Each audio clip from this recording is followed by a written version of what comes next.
I found the receipt in the pocket of her winter coat, the one she wears when she wants to disappear into a crowd and be only a shape moving purposefully. Cabin on Lake Helene, it said, 2 nights, 1 queen bed, the date circled in pen like a secret's birthday. My first reaction was ridiculous competence. I took a photo. I put the coat back the way it hung. I rehearsed my face in the hallway mirror. Curious, not accusatory. Wounded, not theatrical. Ready, not desperate. Then I put the receipt in my wallet next to my health insurance card, as if fidelity were a thing my plan might cover. We have been married 9 years. We met at a potluck where we both brought store-bought pies and lied about the crust. She is practical about work and romantic about spices. She cries at justice. She laughs at luck. She had been leaving her phone face down lately. She had been wearing perfume to the grocery store. Every sign was small by itself. Together they spelled out a word I didn't want to pronounce. The weekend arrived the way trouble always does, right on time. She told me she was going to help a friend move. I asked which friend. She said Anya. A name that arrived too quickly, like it had been waiting in a pocket to be used. I nodded exactly once, then said I might take a drive. I smiled like a man with errands. Lake Helene sits 2 hours north, in a part of the map that insists on pine trees and honesty.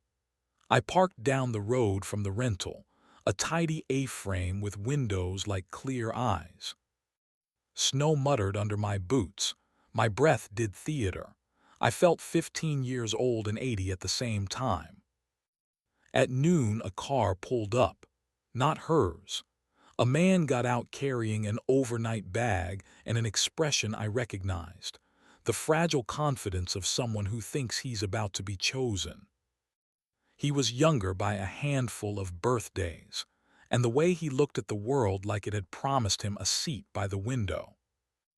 I knelt behind a hedge and hated myself for every movie I'd ever seen. I expected music. I expected a villain. I got cold thighs and a growing certainty that dignity was going to cost me more than the room. Then another car turned in. My wife stepped out alone, hat low, mouth set. She looked smaller than the person I argue with about whether the forks should face up or down in the dishwasher. She opened the trunk, pulled out a paper bag, and walked to the door with the pace of someone who has already apologized to herself and knows it won't be enough. I could have made a scene. I could have thrown the receipt at her feet like a magician producing evidence. Instead, I waited until the door closed, then walked across the snow and knocked. She opened it, and the world rearranged into something uglier and more honest. "Daniel," she said, and it sounded like she just now remembered I existed. Behind her, the man, mid-30s, clean jacket, the kind of beard you grow after a breakup, stood up from the little table and did the math in his face. "Hi," I said. "I brought your coat. It's going to get colder tonight." I held it out. She didn't take it. I stepped inside because the door was still open and the rules of physics are sometimes moral. We did not shout. We were too far past that. I set the coat on the chair and pulled the receipt from my pocket as if I were settling a bill. "I found this," I said. "I want to know whether I'm supposed to be the person who leaves or the person who stays and makes it difficult." The man said, "I'm sorry," in the universal tone for men who have complicated a stranger's life and know it. My wife's hands shook. She put them on the back of a chair like she needed furniture to remind her what standing was for. "His name is Leo," she said. "We met at a running group. I was lonely and he was kind. I rented this to end it away from our house." She glanced at Leo. "He's here because I wanted to look him in the eye and say no." Leo looked like a person who had rehearsed a speech about destiny and now had nowhere to deliver it. He picked up his bag. "I'll go," he said, and did, because sometimes kindness is an exit. When the door closed, the room felt like we had walked into a stage we didn't audition for. My wife took a breath that trembled, and it hit me that cheating isn't always about bodies. It's about attention and narrative, and the rush of being new to somebody who isn't obligated to pay your water bill. "I don't know who I am in this story," I said. "I want to be the man who leaves with his dignity zipped up. I also want to be the man who tries." "I want you to be both for a minute," she said. "Then decide." We sat at the postcard-sized table. The windows framed the lake like a lesson in boundaries. She told me where it started. Mile 6 on a Saturday, her shoe untied, a stranger offering a knot and a compliment. She told me what she kept. Messages that felt like applause, a coffee that turned into a pattern, a love of being looked at as possibility rather than logistics. She told me what she didn't do, which didn't make the things she did easier to hold. "Do you love him?" I asked, asking a question I had sworn I'd never keep in my mouth. "No," she said. "I loved the version of me he made noisy again." We made our dumb, brave rules.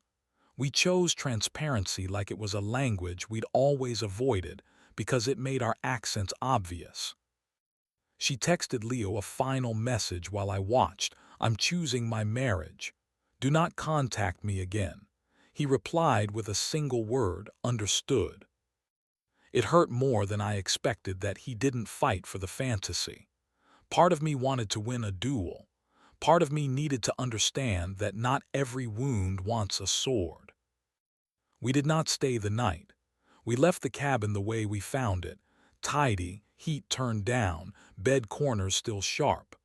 The receipt burned a small, clean hole in the trash can. On the drive back, we didn't hold hands. We named things instead.